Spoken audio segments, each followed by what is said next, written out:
it's not right, but it is understandable. It's something you desperately want to do. So Jeremy is the dastardly ex-pro, current pro, teaching pro. There is some suggestion in the past that he may have been involved in gambling whilst still being a competitive professional.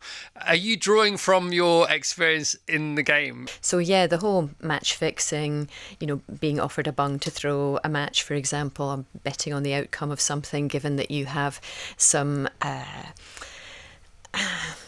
behind the scenes information that nobody else has. So yeah, it allowed me to explore that part of it through his character. Right, and so when things like that have happened or are happening, often they're referred to as an open secret. Have you been around those situations then?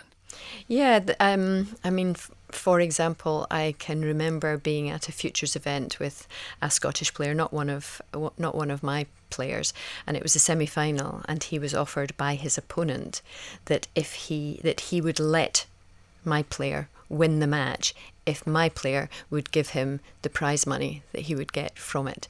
So this was a player who was desperate for money to be able to go on to the next competition. Wow. And that was my first experience of it, because obviously my player came to me and said, look, this is what's happened. I said, you can't go near that. But that made me aware that even at at all levels of the tour, and there's a desperation behind it. Yeah, of course. Because it's so expensive to put yourself on the tennis tour. Because it's not necessarily because they've got a drug issue or a betting issue. It's just because they want to carry on playing, which isn't forgivable, but it's almost understandable. Yeah, I think, yes, it is. It's not right, but it is understandable. It's something you desperately want to do. Yeah. And what you're trying to do is incredibly expensive, because you're right.